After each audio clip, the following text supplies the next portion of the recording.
Rodrigo Rodrigues na área, física mais uma vez, né? Última aula do módulo 3 e a gente vai falar sobre gravitação universal. Eu tenho 3 coisas para falar aqui para vocês hoje, né? Bem rapidinho, dividindo em 3 tópicos, né? Sobre os modelos que a gente tinha do universo, né? As leis de Kepler e a lei da gravitação. De novo, olha o cara aparecendo, Isaac Newton, né? Então, a lei da gravitação de Newton. Vamos lá. Antigamente, né, o primeiro modelo assim mais aceito foi o modelo de um cara chamado Ptolomeu, né? O Ptolomeu fez um modelo do universo onde era um modelo geocêntrico. O que significa geocêntrico? O geo, né, remete à Terra, né? Então a Terra era o centro do universo. Então ele fez um modelo onde a Terra era o centro e tudo rodava, né, em torno da Terra. Só que tinha alguns planetas que tinham um movimento meio doido que ninguém conseguia descrever. Aí ele falou assim, não, é porque aquele movimento ali, ele não está em torno da Terra, ele está em torno de um negócio que chama epiciclo, né? E o epiciclo está em torno da Terra, né? Então, aí no livro, no módulo de vocês, tem uma ilustração de como que é isso, né? Que tinha um pontinho, o planeta rodava em torno do pontinho, e esse pontinho que rodava em torno da Terra. Além desse, né, também surgiu outro modelo geocêntrico, onde tinha alguns planetas que giravam em torno do Sol, outros planetas giravam em torno da Terra e o Sol girava em torno da Terra. Teve um outro também bem menos famoso, que o Sol girava em torno da Terra e todos os outros planetas giravam em torno do Sol. E depois veio Copérnico, né, com uma ideia de que o universo era heliocêntrico, né? O hélio, né, remete sempre a Sol, né? Então o Sol era o centro do universo. Então estava o Sol no centro do universo, a Terra era só mais um planeta orbitando em torno do Sol e tinha todos os outros planetas orbitando o Sol. Então, e qual desses modelos estavam certos, né? Um monte de gente vira e fala que é o heliocêntrico, mas não. Os dois estão errados, né? O Sol não é o centro do universo, né? A gente nem sabe onde fica o centro do universo, né? O Sol é o centro do sistema solar, né? E nem é bem no centro também que ele fica, né? Então, era um conhecimento muito embrionário, muito no início, quando começou todo esse estudo, né?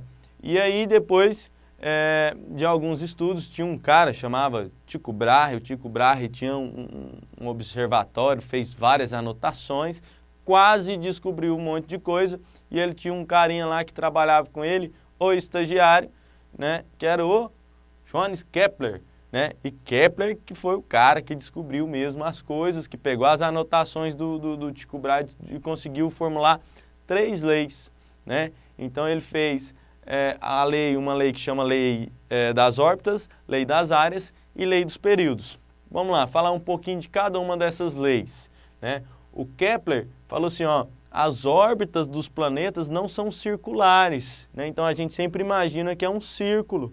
Não é um círculo, é uma elipse. O que é uma elipse, né? É esse negócio aqui, ó, que eu desenhei, né, como se fosse uma bola meio achatada, não está tão perfeitinha minha elipse, mas é mais ou menos isso, né? E ele diz que a órbita é em forma de elipse e o Sol ocupa um dos focos da elipse. Toda elipse tem 2 focos, né? Esse pontinho seria um foco e o Sol aqui, né? Tá vendo meu Sol, que bonito?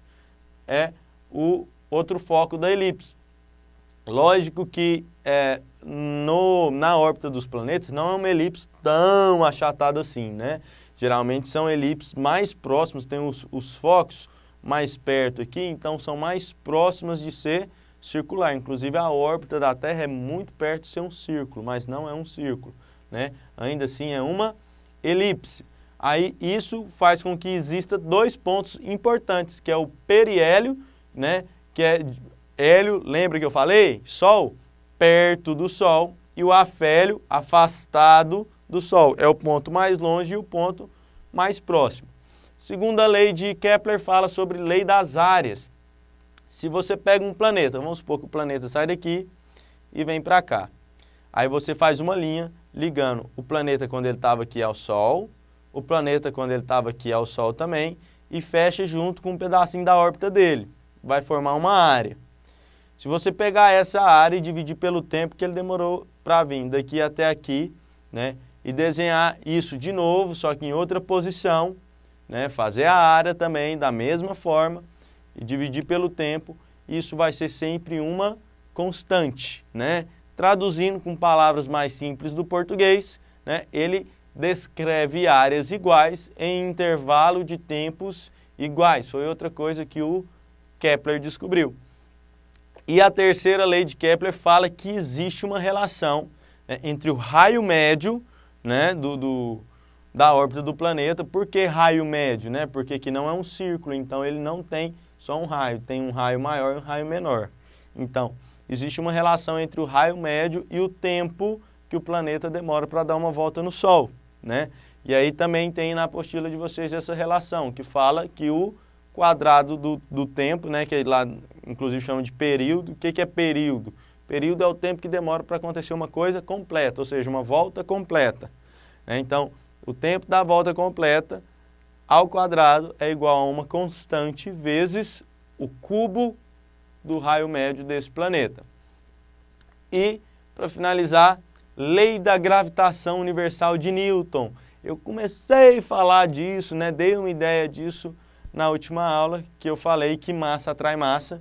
Newton descobriu isso, é aquela história famosíssima que caiu uma maçã na cabeça do Newton. Caiu uma maçã na cabeça dele, e ele pensou o quê? Por que as coisas caem? E foi investigar e acabou descobrindo que massa atrai massa. Ele teve a ajuda de um monte de cara, né? Inclusive no livro que ele divulga isso, ele fala que não teria conseguido se não se apoiasse em ombro de gigantes, né? E ele chegou a essa conclusão de que massa atrai massa e que a força com que uma massa atrai outra massa é diretamente proporcional ao produto das duas massas e inversamente proporcional ao ao quadrado da distância entre essas duas massas, né? Isso tudo, né, é possível por conta de uma grandeza de proporcionalidade, que é a grandeza de gravitação universal, que vale aproximadamente 6,67 vezes 10 a menos 11, com unidades do Sistema Internacional. Então, falando um pouquinho mais disso aqui, vamos lá. Eu tenho massa, você aí do outro lado também tem massa, né? Estamos a uma certa distância, não conhecemos essa distância, mas suponhamos que é conhecida. Se nós dois temos massa e tem uma distância entre nós, tem como a gente calcular essa força? Existe essa força? Existe, só que vai ser uma força muito pequena. Tudo que tem massa atrai outra coisa que tem massa também. Só que a força é muito pequenininha, porque nossa massa também é muito pequena, né? Por mais que seja bem gordinha a pessoa, em escala, quando a gente fala de gravitação, é uma massa pequena, né? Então, aí você pode comparar, por exemplo, a massa da Terra com a massa da Lua. Existe força entre Terra e Lua? Existe. Inclusive, é essa força, a atração entre a massa das duas, que faz com que a Lua orbite a Terra, né? Então, por que é a Lua que orbita a Terra e não é a Terra que orbita a Lua? Porque a massa da Terra é maior, né? Então, a força é maior também? Não. A força que a Lua faz na Terra e que a Terra faz na Lua é a mesma força. Mas você lembra, na aula passada, né, que atua em corpos diferentes, ação e reação, né? Então, a consequência é diferente. A mesma força consegue pôr a Lua em órbita, mas não consegue colocar a Terra em órbita. Beleza? Então é isso sobre gravitação universal.